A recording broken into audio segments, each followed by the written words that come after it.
dalam segenap kehidupan kita ni kita tak boleh lari. So kita tengok satu persatu apakah maksud yang dimaksudkan dengan kenapa kita masuk Islam ni dari sudut akidah. Dari sudut akidah. Okay, yang pertama, ni saya tunjuk kat sini. Okay. Yang pertama adalah di sudut akidah, kita kena akui dan beriman bahawa dan kita sedarlah beriman dan yakin bahawa pencipta alam sejagat ni ialah Allah SWT. Yang ni yang pertama. Yang ni yang pertama, yang mana kita memang totally 100%, 200% meyakini bahawa yang menciptakan alam ini, yang mewujudkan kehidupan ini hanyalah Allah Subhanahu Wa Taala. Yang mana kita faham bahawa hanya Allah SWT yang maha bijaksana, yang maha mengetahui, yang mampu mencipta alam tanpa pertolongan sesiapa pun. Hanya Allah Akbar lah, Allah maha besar.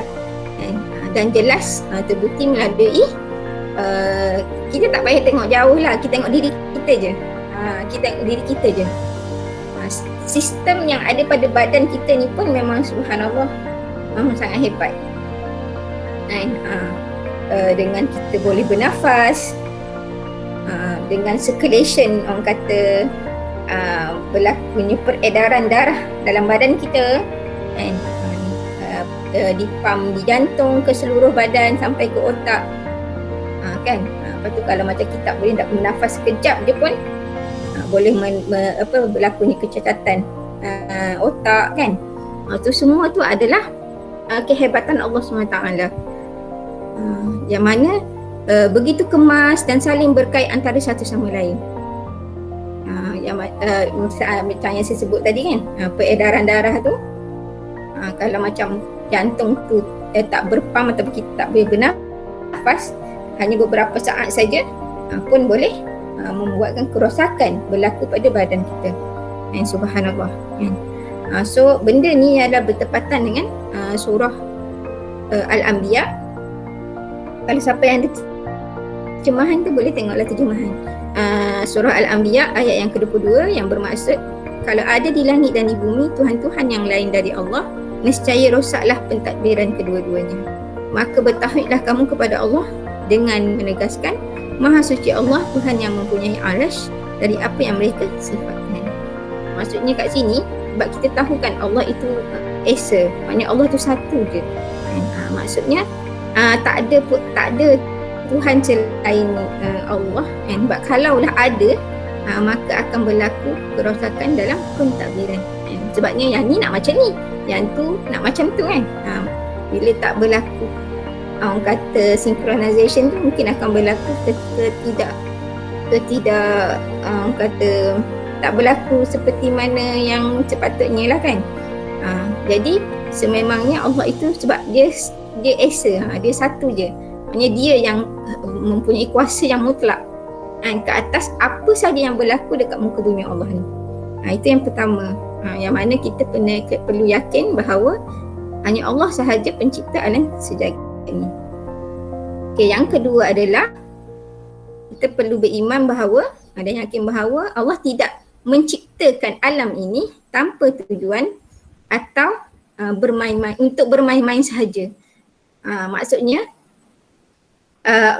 Allah ciptakan dunia ni dan beri kehidupan kepada kita ni sebenarnya bukan saja-saja. Bukan saja Allah nak tengok kita berlari dekat bumi ni, bukan saja-saja.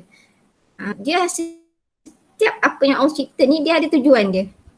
Dia ada tujuan dia. Kan, macam kita, Allah utuskan kita sebagai manusia ni ada dua peranan, kan. Iaitu peranan kita yang pertama sebagai hamba Allah dan peranan yang kedua kita sebagai khalifah untuk menjaga, mentadbir bumi ni. Dan semua tu ada sebab dia, kan. Dan setiap apa yang kita buat ni dia memang ada balasan-balasan dia, kan. Baik ke buruk ke dia ada balasan dia. Kerana apa? Kerana dia, di hujung kehidupan kita nanti Allah akan bagi kita reward berdasarkan tindakan kita. Dan memang ada setiap apa yang berlaku dekat dunia, kan, dekat alam ni dia sebenarnya semuanya ada hikmah, orang kata, kan. Ada sebab, semuanya ada sebab dia bukanlah perkara yang sia-sia. Kerana perbuatan sia-sia dan main-main tanpa tujuan adalah perbuatan yang tidak layak bagi Allah. Sebab Allah ni maha sempurna, maha bijaksana. Dia kan nak buat sesuatu mesti ada sebab. Dan matlamat penciptaan alam ni memang Allah dah jelaskan, iaitu melalui surah Al-Mu'minun ayat yang 115, 116. Saya bacakan dia punya terjemahan dia. Maka adakah patut kamu menyangka bahawa kami hanya menciptakan kamu dari tiada apa-apa kepada ada, sahaja menciptakan kamu saja dengan tiada sebarang hikmah pada penciptaan itu. Kamu menyangka pula tidak akan dikembalikan kepada kami, maka maha tinggilah Allah yang menguasai seluruh alam, lagi yang telah tetap benar tiada Tuhan melainkan Dia, Tuhan yang punya arasy yang mulia. Kat sini penegasan bahawa sebenarnya Allah menciptakan kita ni, daripada kita ni tak ada, akhirnya kita ada dalam perut mak kita, lepas tu akhirnya kita lahir dekat dunia dan membesar, dan kita melakukan aktiviti-aktiviti seharian, dan sebenarnya hakikatnya nanti kita akan kembali kepada Allah semula kan. Kembali kepada Allah semula tu dia kena ada bekal lah, dan bekal yang macam mana kita nak bawa balik kampung kita, tu kiranya kampung lah kan, akhirat tu adalah kampung kita. Kat dunia ni hanya perjalanan sahaja. Apa yang kita nak bawa dekat kampung kita, iaitu mestilah kita nak bawa bekalan yang terbaik. Okey, itu yang kedua. Yang mana kita kena yakin bahawa apa yang Allah ciptakan kat dunia ni bukan saja-saja, bukan sia-sia. Okey, yang ketiga adalah beriman dan yakin bahawa para rasul adalah utusan Allah dan Al-Quran adalah kalam Allah kan. Yang mana Allah mengutuskan untuk menyampaikan risalah ataupun apa sebab Allah menciptakan kita dekat dunia ni, maka Allah melantik insan-insan terpilih, dan insan-insan terpilih ni pun dapat kitab lah, supaya apa hasrat Allah tu dapat disampaikan kepada makhluk-makhluknya, iaitu Allah akan utuskan Rasul, dan di samping Rasul itu ada kitab, bertujuan untuk mengajar umat manusia ni kenal siapa tu Allah, dan dia orang jelas kenapa mereka diciptakan.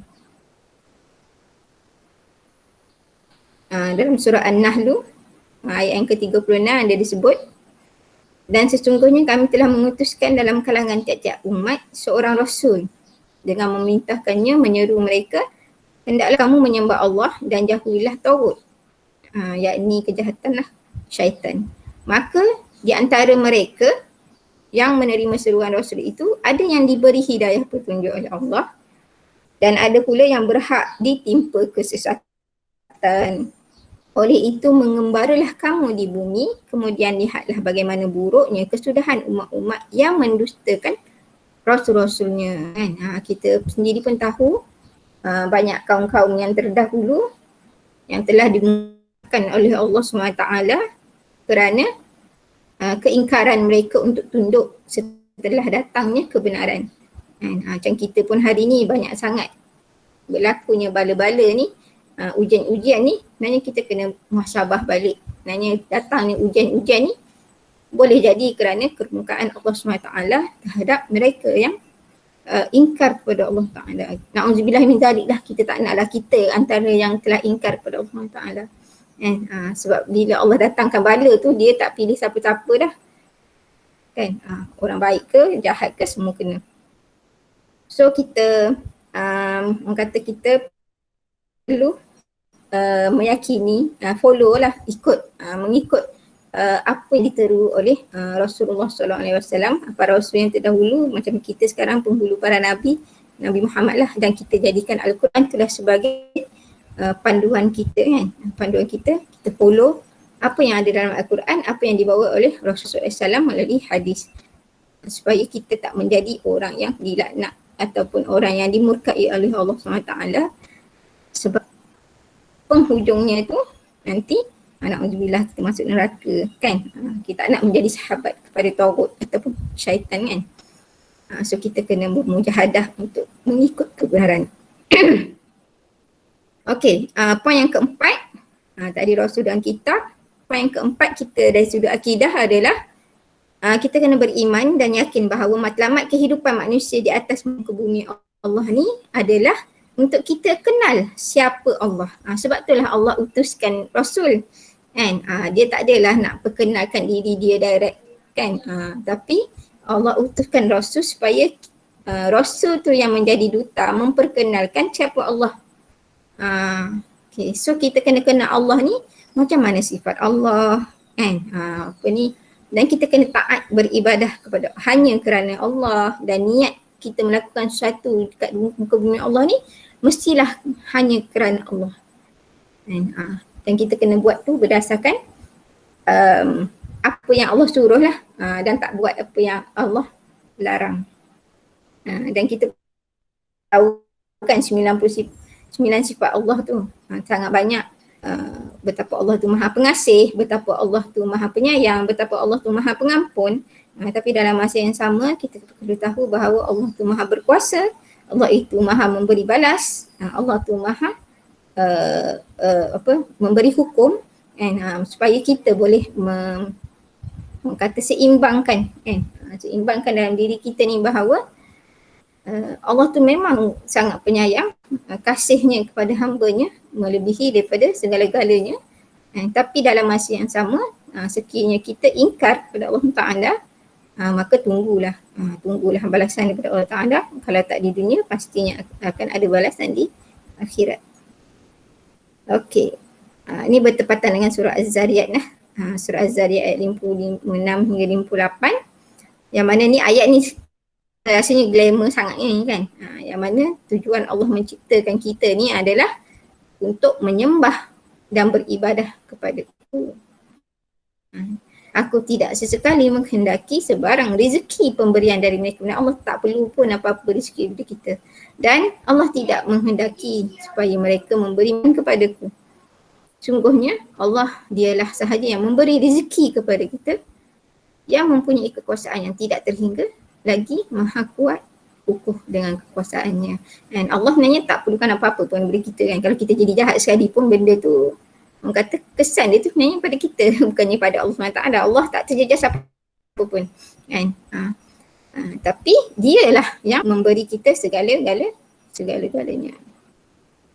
Yang kelima adalah beriman dan yakin bahawa syurga adalah balasan dan ganjaran bagi mukmin yang taat. Macam yang saya sebut tadilah kan, sebenarnya kita berada di muka bumi Allah ni hanya adalah perjalanan, dan kampung kita adalah di akhirat kelak.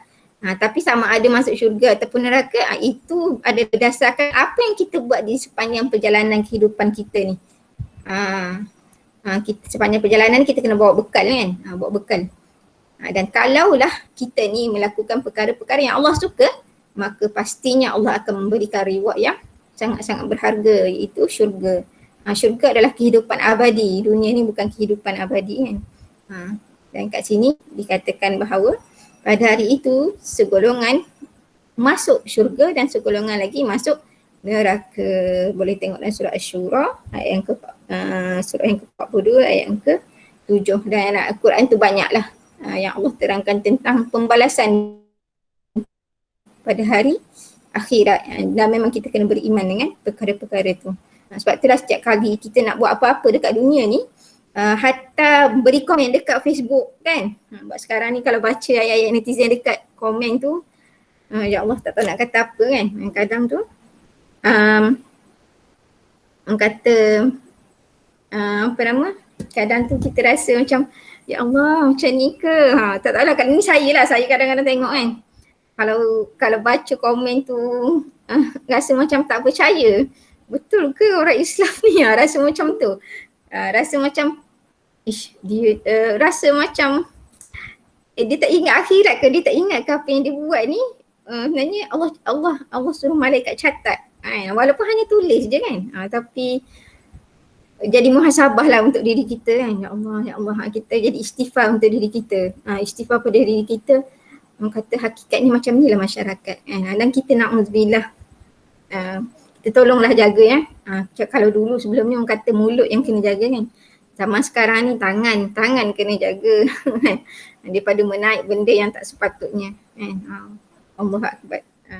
So setiap kali kita nak buat sesuatu kan, ingatlah akhir nanti kita akan dapat apa. Kena ingat benda tu, kena ingat sebab tu orang kata akidah ni sangat penting supaya orang kata bila kita buat tu kita bukan buat atas dasar nafsu. Kita buat nak buat sesuatu tu kita kena ingat apa impact dia selepas ni. Apa Allah suka ke apa yang kita buat ni? Kan? Tu sangat penting kenapa kita kena terapkan akidah dalam hati kita.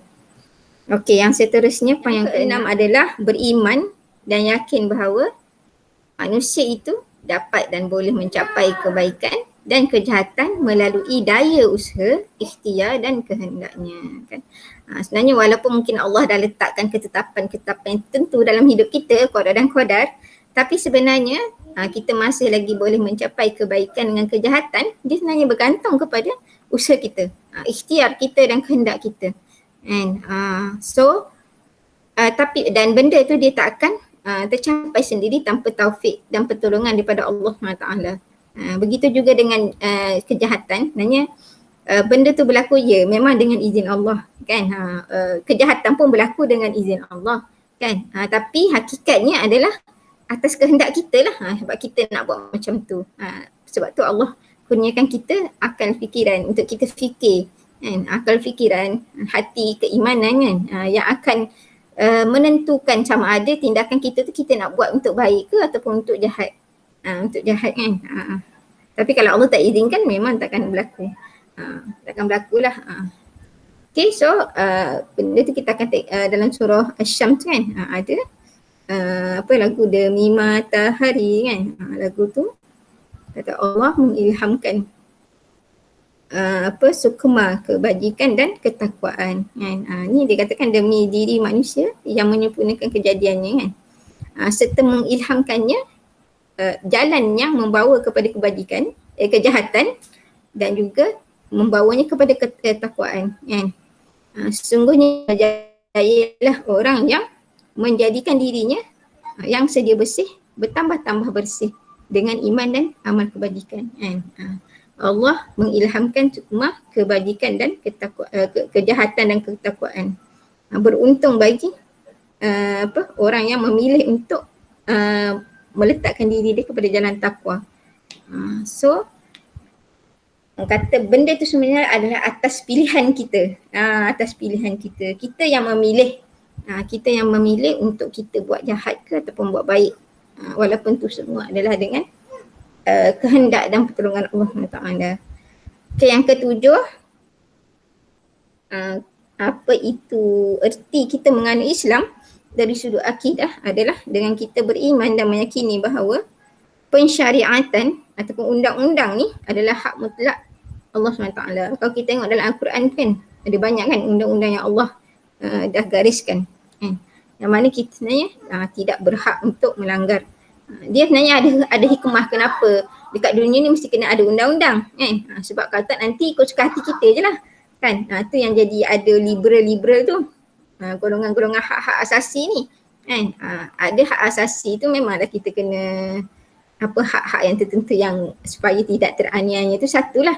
Tapi kalau semua benda nak ikut suka hati dia je kan, mengikut nafsu dia je, nak jadi perempuan ke, nak jadi lelaki ke, nak jadi pondan ke apa ke kan, so benda tu sudah melanggar daripada nas yang sebenar, ataupun tidak mencapailah, tidak tercapailah kehendak Allah SWT tu kan. Yang mana kita perlu akur taat kepada apa yang Allah suruh kan. Kalau ikutkan orang kata hak liberal ni, ikut akulah nak solat ke tak nak solat ke, nak puasa ke tak nak puasa ke kan. Itu adalah satu benda yang sangat fatal lah, sangat merosakkan kan. Sebab ikut suka hati dia je. Maknanya tak nak ikut undang-undang kan. Dia nak minum arak ke tak nak minum arak ke kan. Tak pasal-pasal benda tu memberi kemudaratan kepada orang lain kan. Contoh banyak kes yang accident sebab minum arak tu kan. Itu semua adalah kerana dia melanggar kan. Melanggar undang-undang Allah SWT. Sebab bila melanggar undang-undang Allah ni, dia sebenarnya impact dia, kesan buruk dia sebenarnya bukan pada individu tu je kan, tapi kesan buruk dia pada masyarakat secara umum Biasanya kalau Allah dia buat satu-satu undang-undang, dia bukan buat undang-undang saja-saja. Mesti benda tu adalah berkait dengan kemaslahatan dan kemudaratan yang melibatkan banyak orang. Ini bukan sekadar individu je, tapi melibatkan banyak orang yang mana bila beri impak buruk pada banyak orang, maka akan berlakulah kerosakan dan huru-hara lah dekat dunia ni. Salah satunya yang harus Muslim bagi Muslim adalah dengan melakukan ijtihad untuk melakukan hukum yang boleh kita buat lah. Ni ulama-ulama je lah dari nas syariat Allah dalam lingkungan yang digunakan dalam syarak.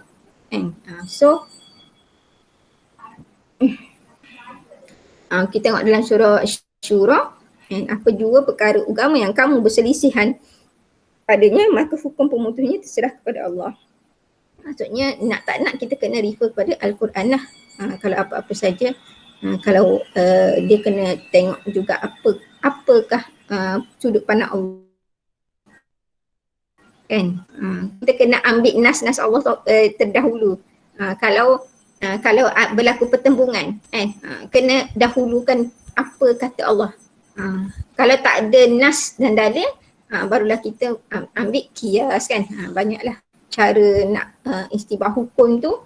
Kalau dari segi ulama, dia ada dia punya orang kata hierarki dia. First kena tengok Quran dulu, lepas tu kena tengok hadis. Kalau tak ada dalam Quran hadis, baru dia ada kias, nak kaitkan yang mana ada sabit dengan hadis mana, ayat Quran mana kan. Dia adalah dia punya SOP ataupun flow dia lah, macam mana kita nak keluarkan hukum. Okey, seterusnya yang ke-8, mestilah mempelajari dan berusaha. Kena usaha, kena ada usaha dari kita untuk tahu nama-nama dan sifat Allah yang layak kan.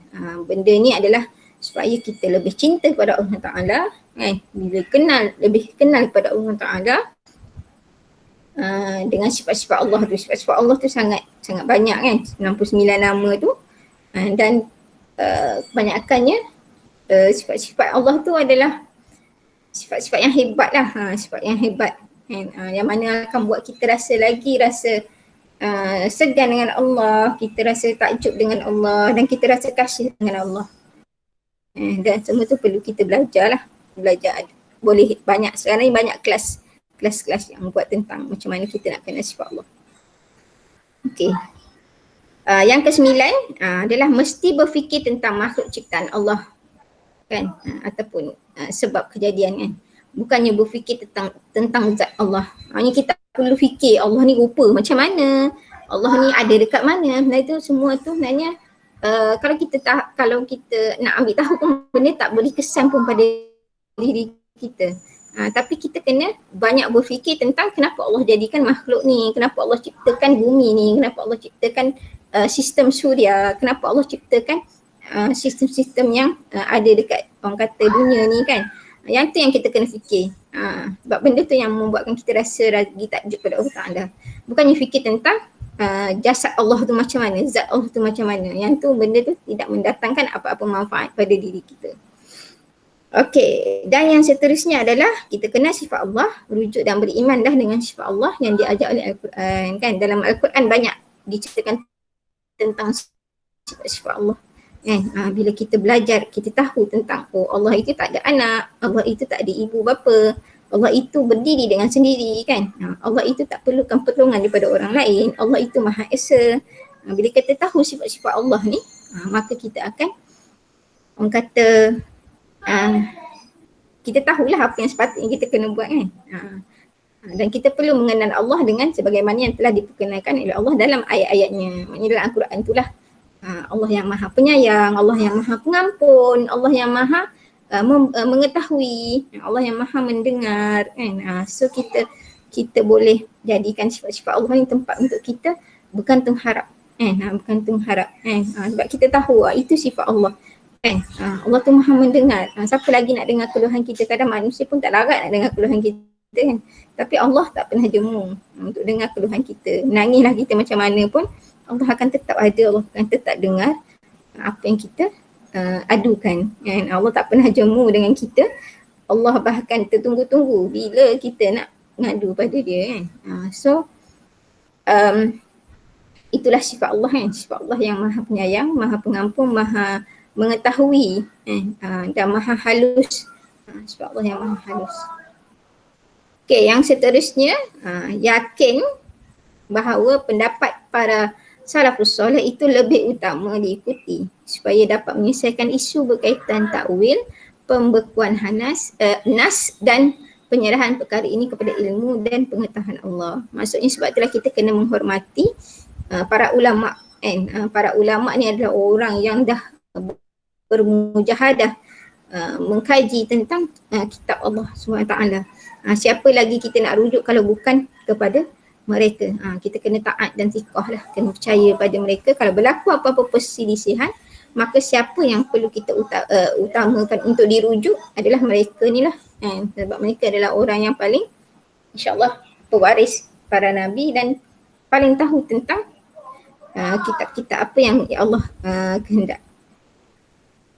Okey, seterusnya yang ke-12, hanya Allah tujuan dalam beribadah dan tidak mensyirikkannya dengan sesuatu kan. Maksudnya yang saya terangkan tadi, kita nak buat sesuatu dekat dunia, tak kira lah kita nak kita bekerja ke, kita jaga anak ke kan, kita nak berbisnes ke, kita nak, tak semestinya solat lah kan.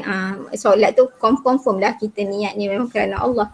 Tapi aktiviti seharian kita ni pun sebenarnya benda tu akan dikira sebagai satu ibadah kan. Kalaulah kita buat ni adalah semata-mata kerana Allah SWT kan. Kalaulah kita bekerja tu atas sebab benda lain, maka kita sudah secara tidak langsung mensyirikkan Allah. Sebab kita buat tu bukan kerana Allah. So nak buat apa-apa mesti kita kena berlandaskan Allah. Sebab apa kita kena niatkan benda tu buat kerana Allah? Sebabnya bila kita buat kerana Allah ni, dia akan jadi, maknanya kita akan jaga tau. Kita akan jaga setiap tindakan kita. Kita buat ni nanti Allah balas. Kita akan jaga. Tapi kalau kita buat tu bukan kerana Allah, maknanya ikut tak apalah, kata buat kerana orang ke kan, buat kerana benda lain lah, benda selain Allah, maka benda tu dia takkan, orang kata mesti akan ada berlaku ketidaksempurnaan lah, ataupun kita akan buat sesuatu yang tak sepatutnya lah. Sebab itulah berlakunya rasuah, walaupun orang bijak pandai kan, berlakunya rasuah, berlakunya kata penyelewengan yang tertentu kan. Boleh membunuh orang, boleh merosakkan orang kan, merosakkan sistem, buat jahat pada orang kan. So semuanya kalau dia tak ada meletakkan niat dia tu kerana Allah SWT. Sebab tu dalam kehidupan kita apa saja tak semestinya waktu nak baca Quran je, waktu nak solat je kerana Allah. Semua nak makan pun kena kerana Allah SWT. Okay, nanti boleh tengoklah dalam surah An-Nahl ayat ke-16, ayat yang ke-36. Okay, seterusnya yang ke-13 adalah kita mesti takut hanya kepada Allah dan bukan kepada selainnya. Jadi kalau kita nak buat sesuatu tu kan, kata berani kerana benar kan, kita nak buat sesuatu tu sebab orang kata ya, kita mesti kalau kita takut nak buat sesuatu tu, kita takut sebab Allah sahaja, bukan takut sebab benda lain kan. Takut kena denda, takut yang itu, takut kena ni kan. Tapi ni kita taat tu, kita melakukan sesuatu tu kerana kita takut kepada Allah SWT. Barang siapa yang taat kepada Allah dan Rasul dan takut melanggar perintah Allah serta menjaga dirinya jangan terdedah kepada azab Allah, maka mereka lah orang yang beroleh kemenangan kan. Buat sesuatu tu adalah atas rangka ketaatan kepada Allah dan Rasulnya. Dan yang ke-14, mestilah sentiasa mengerti Allah dan sentiasa berzikir menyebutnya kan. Sebab kalau kita sentiasa ingat Allah, sentiasa berzikir, kita sedih, ya kita mungkin akan rasa sedih, kita mungkin akan kadang-kadang akan rasa resah, kadang-kadang kita akan rasa gelisah, tapi Tapi bila kita yakin bahawa Allah itu sentiasa ada, memang akan Allah tetap memberi ketenangan dalam hati kita. InsyaAllah. Itu ala bi zikrillah tatma'innul qulub. Apa ni? Dengan berzikir hati menjadi tenang kan. Memang sedih itu adalah sifat manusiawi lah kan. Tapi bila kita back to Allah, insya-Allah orang kata kita akan rasa lagi kuat lah. Lagi kuat. Okey. 9. Okey. Bahkan ada satu pakar, seorang pakar penyakit jiwa ni, iaitu Dr. Braille, dia sendiri mengakui bahawa sungguh seorang yang dia buat kajian lah, seorang yang berpegang teguh dengan agama, dia boleh sembuh. Dia boleh sembuh dengan bila mana hati dia tu dekat dengan Allah. Ni Dr. Braille, ni Karini, doktor-doktor ilmu jiwa mengetahui bahawa iman yang kuat dan pegangan yang teguh kepada agama sudah cukup untuk menghilangkan perasaan keluh kesah, ketegangan saraf dan dapat menyembuhkan penyakit. Maksudnya nak tak nak pun kita tak boleh menafikan bahawa kesembuhan penyakit tu salah satunya bila mana dia ada hubungan yang kuat kepada Allah Taala kan. Okay, yang ke-15 yang mestilah mencintai Allah dengan kecintaan yang menghadirkan rasa rindu pada Allah dan sentiasa bergantung harap kepadanya dan hanya padanya kan. Maksudnya bila kita ni kan, kalau boleh setiap masa, maknanya tak kisahlah kita sedih ke kita gembira kan, kita akan rasa kembali balik kepada Allah Taala kan. Kita gembira, kita berjaya pun kita kembali balik kepada Allah Taala. Kita yakin bahawa benda ni berlaku sebab dengan pertolongan Allah. Even kalau kita sedih pun, kita akan kembali kepada Allah Ta'ala. Sebab kita yakin bahawa Allah tak akan meletakkan sesuatu bebanan tu tak sesuai dengan diri kita. Dan Allah tu sentiasa ada untuk bersama-sama dengan kita. Tak kira kita dalam keadaan senang ataupun dalam keadaan sedih. So kita kena letakkan rasa kecintaan kita tu kepada Allah Ta'ala dan rasa kebergantungan kita kepada Allah Ta'ala walau apapun kondisi kita. Ni ada ayat Quran lah, surah At-Taubah ayat ke-24 kan. Yang mana keutamaan kita kepada Allah Ta'ala. Dan ni ada hadis, ada 3 perkara yang apabila wujud pada diri seseorang maka dia akan mendapat kemanisan iman, iaitu yang pertama, apabila Allah dan Rasulnya lebih dicintai olehnya daripada selain kedua-duanya. Yang kedua, apabila kita mencintai seseorang dan dia dan tidak mencintai melainkan hanya kerana Allah, dan kita membenci untuk kembali melakukan kemaksiatan setelah beriman, seperti mana kita benci dicampakkan ke dalam neraka. Bila ada 3 ni, kita akan mula merasakan kemanisan iman ataupun halawatul iman. Ada 19. Yang ke-16, kita mestilah bertawakal hanya kepada Allah dalam semua urusan. Setelah kita berusaha melakukan sesuatu, apa-apa pun kita kena serahkan pada Allah Ta'ala. Kan? Kena serahkan pada Allah Ta'ala. Kerana bila kita betul-betul kita membulatkan tekad kita ni, serah kepada Allah Ta'ala, kadang-kadang Allah akan hadirkan kita rezeki yang tidak disangka-sangka. Seperti mana dalam surah At-Talaq, surah yang 65 ayat yang ke-3.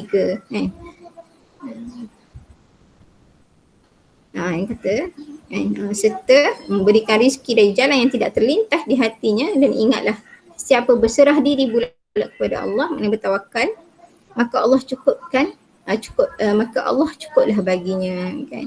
Maksudnya Allah tu dah cukuplah untuk dia. Dan ada satu hadis dia katakan, jagalah Allah maka Allah akan menjagamu kan. Kita orang kata kita tetaplah dengan Allah. Yang ke-17, kita mestilah bersyukur kepada Allah Ta'ala atas nikmat dan kurnia yang tidak terhingga. Terlalu banyak benda yang kita boleh syukuri daripada kita bangun pagi, kita dapat bernafas, kita boleh bercakap, kita boleh melakukan aktiviti seharian, boleh makan, boleh minum. Itu semua adalah perkara-perkara yang kita perlu syukuri. Dan Allah dah kata dah dalam surah surah Ibrahim ayat yang ke-7, barang siapa yang bersyukur, aku akan tambahi nikmatku kepadamu, dan demi sungguhnya jika kamu kufur ingkar, sungguhnya azabku amat keras. Maksudnya kalau kita bersyukur, lagi banyak yang Allah akan tambah nikmat. Okay, yang ke-18 adalah dari sudut akidah, apa yang kita perlu tanam dalam diri kita adalah kita mesti sentiasa meminta ampun dan bertaubat kepada Allah SWT. Sebab kita ni, kehidupan kita ni kadang-kadang kita tak lepas daripada melakukan kesalahan. Sebab kita manusia biasa je kan, kita lemah kan. Jadi memang setiap hari sebelum tidur ataupun tiba-tiba saja kita rasa macam Allah Akbar kan, kita rasa macam terleka sekejap kan, kita perlu bertaubat dan beristighfar, mohon ampun kepada Allah SWT. Dalam surah An-Nisa dia ada sebut, dan sesiapa yang melakukan kejahatan atau menganiaya dirinya sendiri, yakni dengan melakukan kemaksiatan, kemudian ia memohon ampun kepada Allah, nescaya ia akan mendapati Allah Maha Pengampun lagi Maha Mengasihi. Kenapa kita kena sentiasa minta maaf daripada Allah SWT? Sebab kita yakin Allah akan mengampuni kita Allah akan mengampuni kita, dan kita lemah lah. Kita tak nak nanti kita dicampakkan ke neraka atas asbab kesombongan kita, ataupun rasa macam malulah nak minta maaf dengan Allah, kenapa nak malu kan. Kita memang kena minta maaf lah dengan Allah. Sebagai hamba kita kena tunduk, kita kena merendah diri kan kepada Tuhan kita iaitu Allah SWT. Dan mintalah maaf dengan Allah kerana Allah itu memang Maha Pengampun. Dan yang terakhir adalah kita mestilah sentiasa dalam keadaan muraqabah. Apa maksud muraqabah? Maksudnya kita rasa Allah sentiasa mengawasi kita dalam keadaan tenang ataupun sembunyi, dalam keadaan terbuka maupun sendiri. Kita kena rasa dekat dengan Allah SWT. Dalam surah Al-Mujadalah yang ke-7 dikatakan, tidakkah engkau memikirkan bahawa sungguhnya Allah mengetahui segala yang ada di langit dan yang ada di bumi. Tiada yang berlaku bisikan antara 3 orang melainkan dialah yang keempat, dan tiada yang berlaku 5 orang melainkan dialah yang keenam, dan tidak kurang. Tiada yang kurang daripada bilangan itu, dan tiada yang lebih ramai melainkan ia ada bersama-sama mereka di mana sahaja mereka berada. Kemudian ia akan memberitahu kepada mereka bahawa pada hari kiamat apa yang mereka kerjakan, sungguhnya Allah Maha mengetahui untuk tiap-tiap sesuatu. Maksudnya apa sahaja yang kita buat memang akan ada balasan di hari kiamat, dan Allah Maha mengetahui setiap apa yang kita lakukan. Itulah tadi 19 perkara yang kita kena tanam dalam diri kita dari sudut akidah lah kan. Dari sudut akidah bahawa kalau kita tengok kita telusuri satu-satu point tu kan, dia sebenarnya dia akan membuatkan kita rasa macam orang kata inilah Islam, orang kata inilah Islam. Inilah Islam. Kita perlu meletakkan totally ketundukan kita tu hanya semata-mata kepada Allah SWT. Dan bila saya sampaikan ni sebenarnya jadi muhasabah pada diri saya balik lah kan, sebab biasanya apa yang disampaikan ni orang pertama yang perlu kena ingat adalah orang yang menyampaikan menyampaikan jadi tazkirah balik pada diri kita, ingat balik pada diri kita bahawa orang kata kalau kita ni perlu masuk Islam tu dalam keadaan dari sudut akidahnya kesedaran dia macam tu kena rasa Allah tu dekat, kena sentiasa tunduk pada Allah, kena sentiasa mohon ampun pada Allah, kena sentiasa bergantung pada Allah SWT. Sebab bila kita lakukan benda-benda ni sebenarnya memberi kesan dia tu sebenarnya bukan pada orang lain. Orang lain pun rasa jugalah kan, tapi paling utama adalah kesan tu pada diri kita sendiri. Kita akan rasa macam mana bila kita rasa dekat dengan Allah tu, kita akan rasa macam dilindungi, kita akan rasa disayangi, kita tak rasa risau. Kita tak akan, mungkinlah kita akan rasa risau tu, mungkin itu adalah perkara yang biasa lah kan. Kita akan rasa risau, kita akan rasa sedih, itu adalah sifat manusiawi. Tapi dalam keadaan kita sedih, dalam keadaan kita risau tu, kita tetap ada rasa pengharapan tu pada Allah SWT. Maksudnya ada tempat lagi untuk kita bergantung harap. Kalau kita nak harapkan manusia, even kita pada suami kita, kadang kita tak boleh nak letakkan harapan yang tinggi pada manusia ni, sebab manusia pun terbatas kan. Tapi bila kita meletakkan harapan itu pada Allah SWT, kita rasa macam mana? Kita rasa macam walaupun kita rasa tengah kusut masa atau tengah sedih waktu tu, tapi kita ingat balik pengharapan pada Allah Ta'ala tu, dia buatkan kita rasa okay, I have to move. Kita kena lalui juga. Kita kena lalui juga, tak apa, insya-Allah kata sampai masa nanti Allah akan orang kata Allah akan tunjuk jalan. Allah akan bantu kita. Allah tetap berada bersama kita. Kita dalam keadaan kita sedih tu pun, kita resah tu pun, kita akan rasa tenang. Kita akan rasa tenang. Sebab kita yakin bahawa Allah tu ada. Allah tu ada lah. He's always be there. Orang kata Mahir Zain kan, lagu Mahir Zain tu antara lagu macam masa zaman-zaman saya belajar dulu kan, kadang-kadang kita banyak ni kan. So orang kata bila kita ingat Allah tu, benda tu akan memberikan ketenangan pada diri kita walau apa pun kondisi kita pada ketika itu. Maksudnya berat macam mana pun, tu kan. Even dalam keadaan kita gembira pun, kita kena ingat balik kepada Allah SWT kan. Kena kembali balik kepada Allah Ta'ala supaya kita tidak menjadi hamba yang kufur, seperti mana yang berlaku kepada Qarun kan.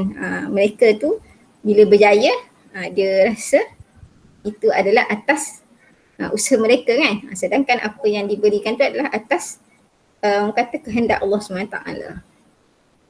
Okay, itu saja untuk hari ini, insyaAllah. Alhamdulillah. Okay, 19 perkara yang kita boleh tanam dalam hidup kita, iaitu kenapa kita menganut Islam dari sudut akidah.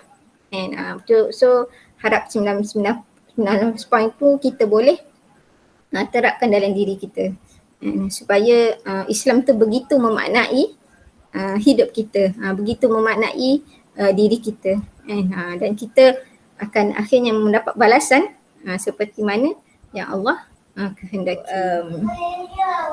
Dia tak adalah berat-berat sangat pun, cuma yang beratnya nak buat tu. Sebab kita nak kena faham, kita nak kena orang kata terima benda tu kan. Nak adapt benda tu mungkin ambil masa lah sikit. Dan perlukan orang kata banyak lagi ilmu yang perlu kita tambah supaya kita akan lebih faham dan kita boleh praktikkan dalam diri kita, supaya kita masuk Islam ni dalam keadaan kita sedar dan kita redha yang Islam tu adalah agama kita, dan tak ada berlaku protes dalam diri kita hanya kerana kita tak boleh nak follow apa yang Islam ataupun Allah gariskan. So itu saja untuk hari ini. InsyaAllah kita akan jumpa lagi sebulan untuk siri yang kedua. Hari ini sentuh tentang topik berkaitan akidah sahaja. Minggu depan kita akan masuk ibadah dan macam mana kita mengenal Islam dari sudut ibadah. Okey, itu saja untuk hari ini. Terima kasih kepada semua yang sudi join pagi ini. Semoga Allah memberkati kehidupan semua. Dan bolehlah share komen ataupun apa-apa pandangan pada Biro Wanita ISMA KL, dan mungkin boleh share juga poin-poin hari ini dekat media sosial kan, supaya orang kata tabligh supaya orang lain pun dapat tahu walaupun dia orang tak join pada hari ini. Wallahu alam. Sungguhnya yang baik itu datang daripada Allah SWT. Dan yang lemah tu adalah atas kelemahan saya sendiri. Moga kita berjumpa lagi pada sesi akan datang. Assalamualaikum warahmatullahi wabarakatuh. Dan kita tangguh dengan tasbih kafarah suratul Asr.